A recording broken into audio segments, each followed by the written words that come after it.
الست هي عصب المجتمع. طب والراجل عصب المجتمع برضه، يعني مين هيمشي البيت؟ الراجل ولا الست؟ مين هياخد قرار الخلفه؟ مين هيتحمل المسؤوليه؟ مين هيبقى معاه مصروف البيت؟ مين هو صاحب القرار؟ انا محمد الخولي، طبيب نفسي، وعشان نتكلم في موضوع مين صاحب القرار في البيت جبنا لحضراتكم زوج وزوجه. معانا استاذ حسين واستاذه نور. طيب احنا عايزين نبدا النقاش معاكم بقى كده ايه في الجواز على طول. انتم متجوزين بقالكم كام سنه يا استاذ حسين؟ 12 سنة دلوقتي. 12 سنه. عندكم اطفال؟ ساندي 10 سنين وعلي 6. طيب انتوا تابعتوا الفترة اللي فاتت فكرة الترند بتاع الست ملزمة والست مش ملزمة تمام. والمسؤوليات بتاعت البيت. طبعا. خلينا قبل ما نبدأ كلام معاكم أعرف رأيكم في أو رد فعلكم على فكرة الترند بتاع الست مش ملزمة ترضع ده. أبدأ بيك. والله هتحس ان هي حاجة جديدة عليك، لان انت اصلا شرعا ملزم ان انت سنتين الا لو في ظروف. بس أنت مع فكرة إن هي لازم ملزمة. ترضع ملزمة. وبس لو في ظروف. لو في طب ظروف. حضرتك؟ اكيد انا مؤيده كلامه لو في ظروف. انا ابني علي كان عنده كان لسه بيبي 3 شهور بالظبط، وابتديت ان انا اوقف رضاعه، بس ده غصب عني مش بمزاجي. تعبت تعب والدكتور قال لي خلاص وقفي رضاعه. هو ما كانش مؤيد ده قوي، وحاول ان هو يجي عليا شويه، لا استحملي. فيها ايه لما تستحملي؟ استحمل ايه؟ انا اللي برضع مش انت. بس وقفتي في الآخر. ما وقفت. طب الحمد لله. ده غصب عني وعنه، لان الدكتور هو قال لازم يوقف. كويس قوي. بس انت مع نفس الفكره ان الست هي ملزمه ترضع، بس طبعا. لو احنا في في مشكله مشكلة، نلجا لحاجه تاني. طب بالظبط. كويس قوي. مين فيكم معاه مصروف البيت؟ لا انا وهي. انتوا الاثنين. احنا الاثنين. يعني مشاركه في المصاريف ولا مشاركه في المسؤوليه على في المصاريف؟ كل حاجه، في الاثنين ممكن. بس الاتنين هو إزاي؟ شايل مسؤوليه المصاريف اكتر. يعني انا ممكن اكون ايه، بنزل اشتغل كماليات وترفيه، هو بينزل يشتغل للاساسيات. يعني حضرتك بتشتغل، اه هو استاذ حسين بيدعم ده، بيدعم شغلك. اوقات ولا مش لا اوقات أوقات يعني الاول خالص ما كانش متفاهم ده، وما كانش حابب ان انا انزل الشغل وكده. لا بس انا من جوايا لا، انا عايزه اشتغل، انا عايزه يبقى معايا فلوس. واي ست لازم تعتمد على نفسها علشان يبقى معاها اللي تقدر تعتمد عليه بعد كده. الزوج بيبقى كويس وكل حاجه، بس مش كل حاجه مضمونه. صحيح، مش كل حاجه مش مضمونه. كل حاجه مضمونه. طب هي سألت كده واتكت على فيعني انت طلبت منها تقعد من الشغل قبل كده؟ وكان رد فعلها ايه؟ عادي، هي في الاول بس كانت بتعاند وبعد كده قعدت. بس قعدت بمزاجي. اكيد. بمزاج. بمزاجي. تمام، يعني كل ما حاجة- وصلتوا للقرار بمزاج. قرار بمزاجي. طيب تمام. في قرارات الزوجه لازم تاخد فيها موقف، ولازم ده اللي يحصل. مش معنى كده ان انا بلغي الزوج، لا. الزوج على عيني وعلى راسي وكل حاجه، بس في قرارات هو بياخدها في وقت صح وفي الصميم. الست في وقتها بتبقى شايفاها ان لا، مش هو ده الصح. طب ايه القرارات اللي الزوجه لازم تاخدها وما ينفعش حد يتكلم معاها فيها؟ الشغل ده اهم حاجه، لازم كل سيده تشتغل، كل حاجه مضمونه الا الزوج. الا الزوج مش مضمون. مضمون الا الزوج مضمون. بس اللي انا بتكلم فيه لا بجد والله. بص، مفيش حاجه مضمونه في الحياه اللي احنا عايشينها. ممكن الزوج والزوجه يكونوا كويسين جدا جدا، بس مش قادرين يكملوا مع بعض. طب هل هي تقدر تعمل ايه؟ لازم يكون في دافع، في حاجه ان هي تقدر تكمل بيها. الشغل دايما بيبقى هو دافع الست.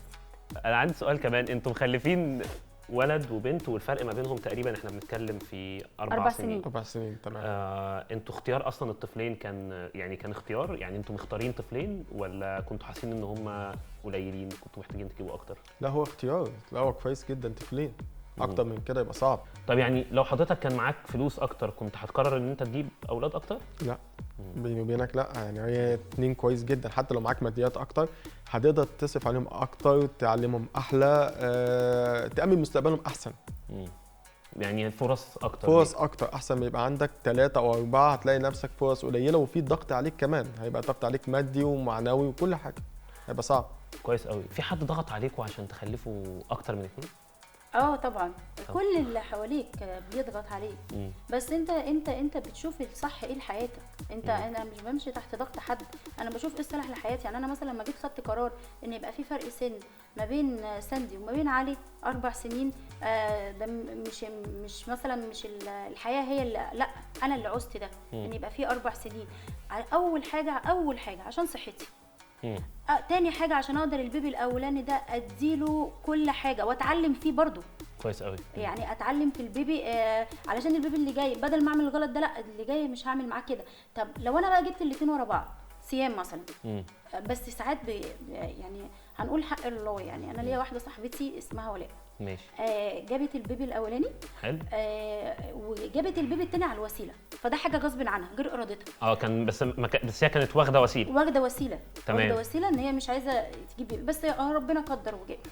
بس احنا عارفين ان الحمل على الوسيله، يعني دي معلومه طبيه، يعني ان الحمل على الوسيله ده معناه ان الوسيله ما استخدمناهاش الاستخدام الصح. بالظبط. او تمام. يعني ده حصل بشكل او باخر، عارفه عنه حاجه؟ طبعا انا يعني سياده الرئيس عبد الفتاح السيسي الفتره اللي فاتت دي كان مهتم بالمراه، اللي هو بالذات من الناحيه الصحيه، سواء من عندي سرطان الثدي كانت بتنزل قوافل، وانا نزلت عملت ده، والكبد. انت لما نزلتي في حملات سرطان الثدي ولا حملات تنظيم الاسره؟ الاثنين.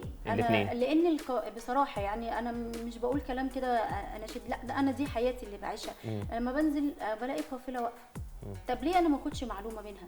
هتفيدني في حياتي. طب خدت منها معلومات تنظيم اسره؟ استخدمتي وسيله؟ استخدمتي وسيله ايه؟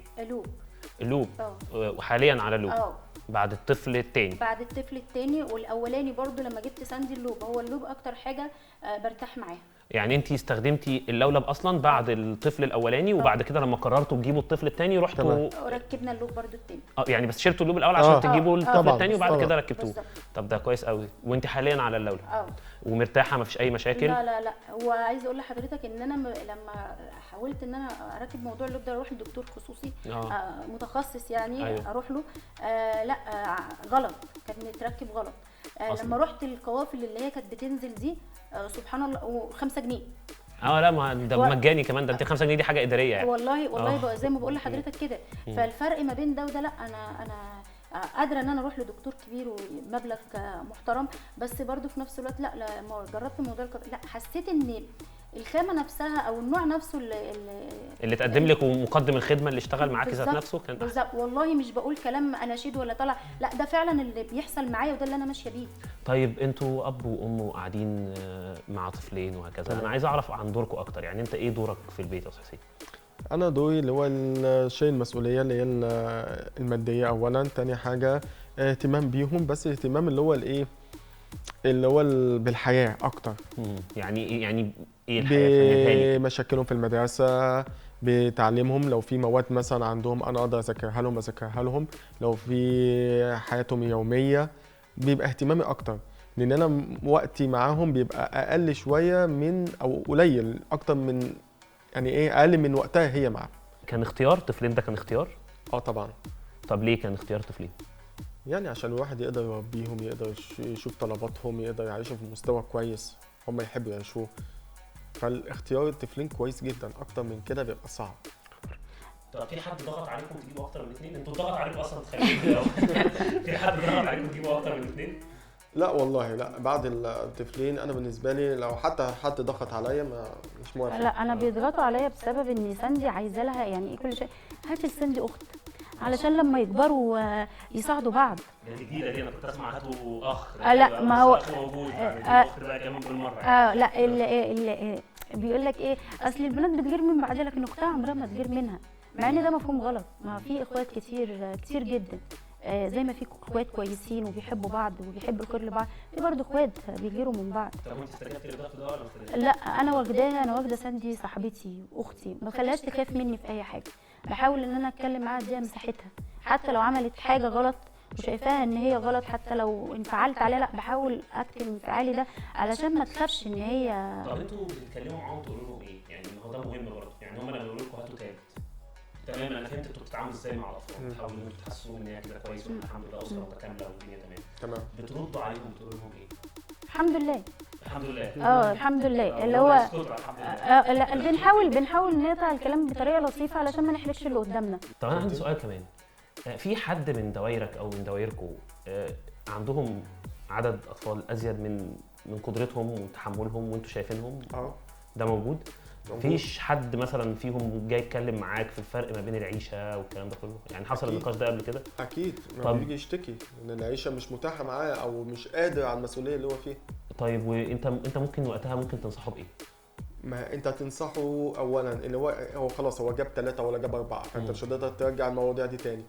هتضطر انت تنصحه اللي هو يشتغل اكتر. طب انت كده ضغطت عليه. طب لو واحد مقبل على الزواج ولسه ما جابش لا 3 ولا 4، لا هو 2 جميل جدا، وبتتكلم معاه بس بتكلم معاه وبنصحه. اكتر من 2 لا. يعني هو 1 حلو، 2 جميل جدا.